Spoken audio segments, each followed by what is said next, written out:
And it's not to say that legacy brands can't do well in D2C. They can add on these features, but by virtue of the fact that these legacy products were created and optimized for other environments, that means that they have to rethink their value proposition for the e-commerce world.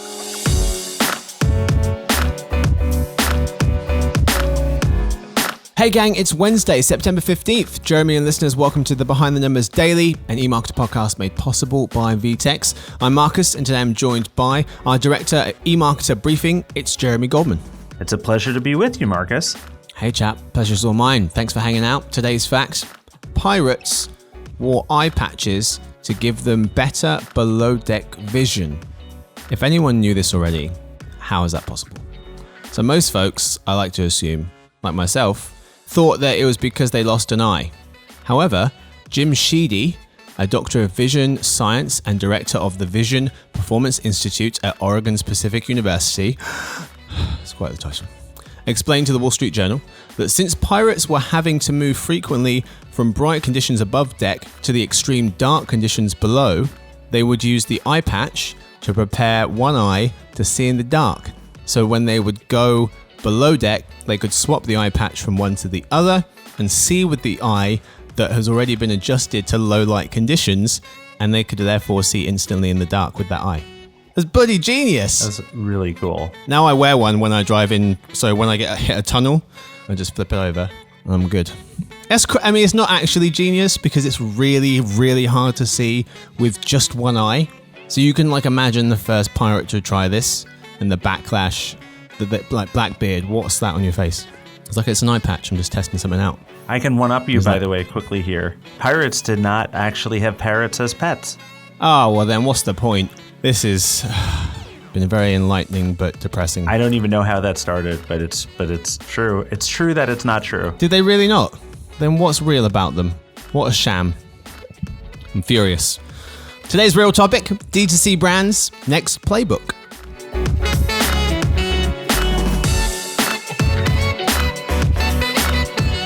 So Jeremy, as The Economist explains, 10 years ago, millennial chic spectacle startup Warby Parker pioneered selling products directly to shoppers online using the internet to avoid the costs of bricks and mortar shops and chip away at clunky consumer goods incumbents that relied on distributors and retailers. Thousands of D2C companies followed. For example, Casper Mattresses, Bonobos, Dollar Shave Club, people like that. Jeremy, let's start with, we're talking all about DCs today. We're going to talk about some of the interesting ones, some new ways that they are evolving, and what kind of spaces are ripe for a disruption. But let's start with looking back, as we just have to. This pandemic happened, we got to look there. How, in your opinion, have D2Cs kind of weathered that storm? There was a ton of talk about them pre-pandemic, and now we're during pandemic. It's a little bit quieter on that front, but how have you seen them weather the storm? Well, in short, relatively well. That would be my answer. And I think part of that is because these direct-to-consumer brands, they are much more in charge of their fate than a lot of other brands that are highly dependent on retail. Being digitally native, a lion's share of their sales were always online. So as a result, when everybody had to pivot and start to rely on e-commerce channels more, these digitally native vertical brands didn't really have to pivot all that much because they were digitally native. They had figured out the channel. They had figured out how to ensure the best possible customer experience online rather than a nice-to-have secondary customer experience as some other retailer-driven brands were doing. As you mentioned, they were well prepared, or better prepared perhaps than a lot of folks. The Economist was noting that it helped to have treasure troves of customer data, that precise targeting on social media.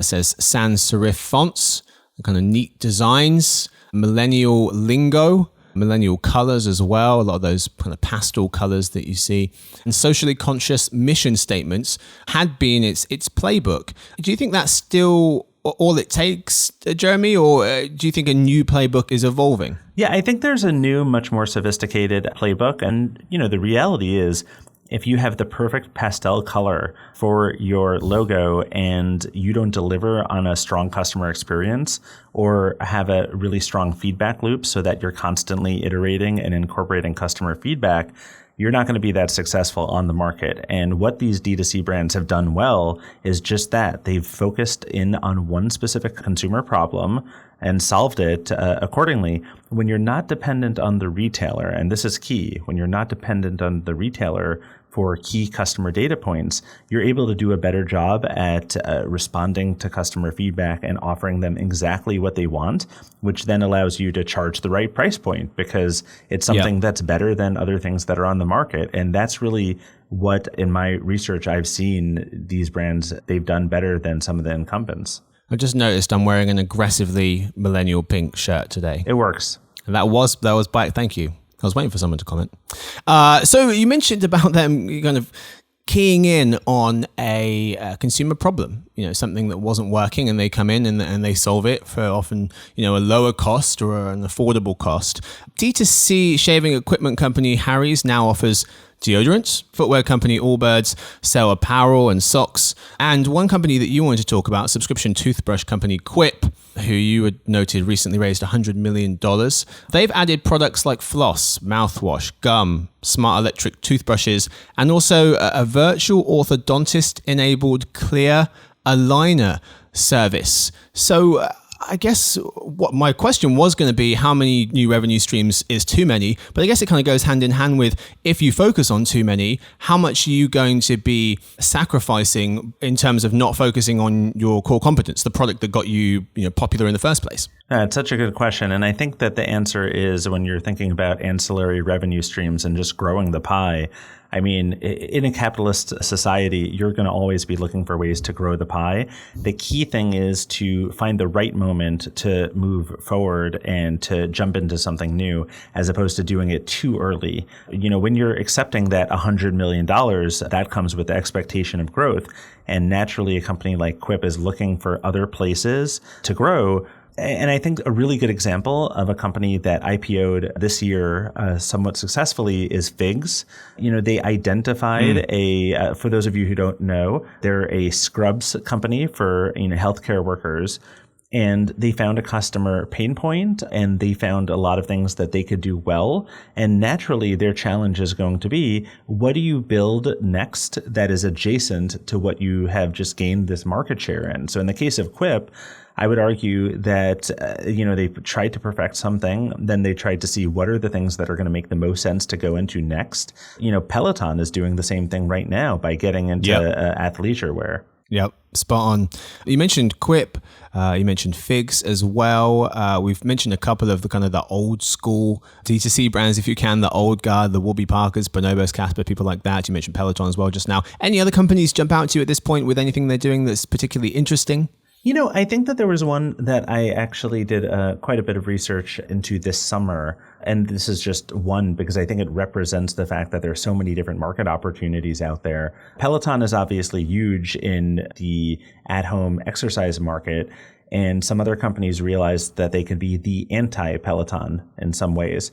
So Ergata, for example, is a rowing startup where I interviewed the founder for some research and saw that essentially what they were doing is trying to find, who are the people who want to exercise at home, but don't want things to be organized in the same way Peloton classes and to have this whole entire necessarily Peloton-ish culture, if you were. So there are, even in industries where you have a dominant startup leader that's making inroads into the D2C space, there are places to innovate around that leader. And I think Ergata is just one of many examples that I've encountered recently in my research. Mm-hmm. So that makes sense as to why Peloton is working on a rowing machine, which is supposed to be coming out, I think, next year. But yeah, facing competition from different angles and trying to also find new revenue streams themselves. We mentioned a lot of companies, but there's one of the things here, one of the reasons that these companies are having to add new revenue streams is because there's just much more competition. Casper apparently has, there's over 175 online competitors. And a lot of large retailers have now kind of responded by buying or launching their own types of D2C type brands. Unilever reportedly acquired nearly 30 D2C companies between 2015 and 2019. Do you think they're still going to have a similar tailwind, Jeremy? Because online shopping growth seems to be coming back down to earth somewhat. We have retail e-commerce sales in the US. They grew by 32% last year, coming back down to 18% this year, 17% next year, 16% the year after that in terms of growth. Pre-pandemic, they were at the 15% mark. So basically went up from 15 to 32, back down into the high teens, and will stay there over the next couple of years. Do you see D2C brands kind of losing somewhat of that online sales tailwind? In short, the reason why they still have an advantage in a lot of ways is because of subscriptions. And I think that this is something that a lot of people lose sight of. When you design your product with subscriptions in mind, that is so incredibly beneficial because people are not thinking about whether or not to transact with you the next time. Generally speaking, once people have signed up for a subscribe and save or something that has subscriptions built in, that is going to be very beneficial towards their long-term revenue growth, as opposed to just adding that on afterwards. And it's not to say that legacy brands can't do well in D2C. They can add on these features, but by virtue of the fact that these legacy products were created and optimized for other environments, that means that they have to rethink their value proposition for the e-commerce world. And again, just as you see legacy brands trying to get into much more of the D2C space, so too you're starting to see these D2C brands trying to pop up more and more in retail, which is another interesting trend. Yeah.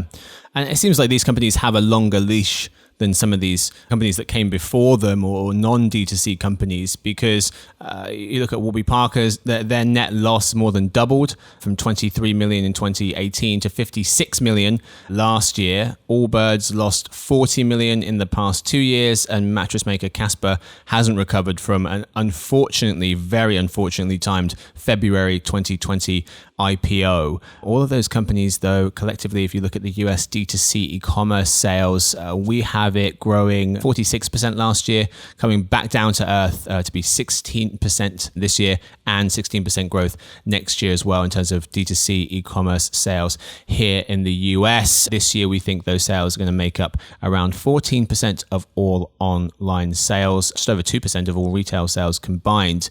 The number of people as well, Jeremy, going up, the number of D2C brand buyers this year, we think 96 million Americans will be digital D2C brand buyers. That is good enough for basically over a third of the population, growing to 40% of the population by 2023. So Lira Hippo puts it, there are sleepy total addressable markets without ruthless competitors, saying that Backdrop offers house paints in cool millennial-friendly colors. Sunday, a company Sunday, sells pest control packaged in monthly subscriptions for the aspiring classes, and Tend sweetens a visit to the dentist with Netflix and aromatherapy. So basically suggesting there are some spaces where companies are trying to get into because they've not yet been disrupted or changed up to some extent. In your opinion, what kind of spaces, Jeremy, are ripe for D2C disruption?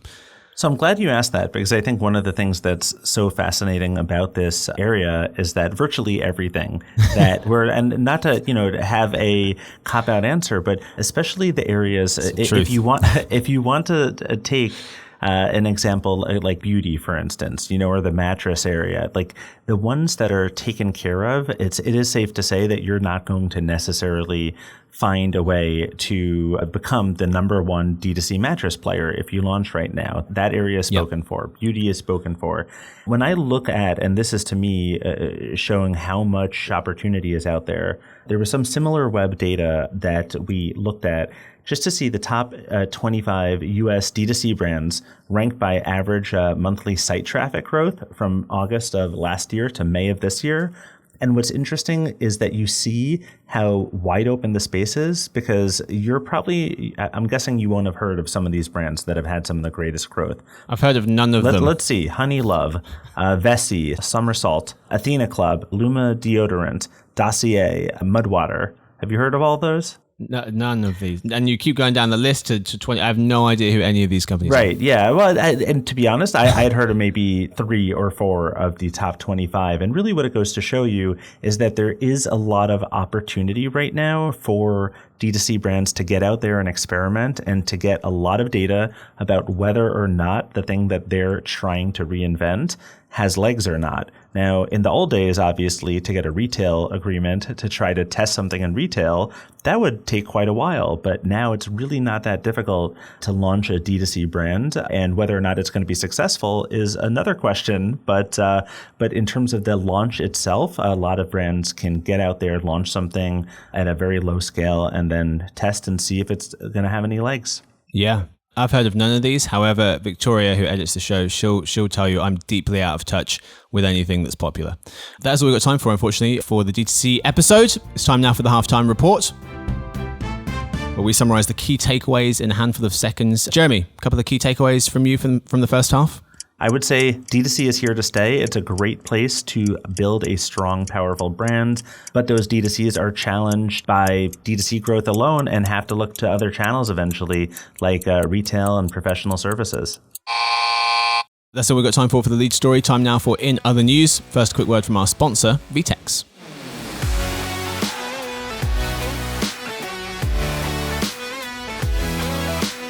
Everyone is talking about digital transformation, but what does it mean in real life? Digital Insider is a new podcast series about the digitalization of retail, where business leaders, academics, and thinkers discuss how businesses are transforming and give their perspectives, practical advice, thought process, and lessons learned. Go to digitalinsider.com to learn more or listen to it on Spotify, Apple Podcasts, wherever you get your podcasts.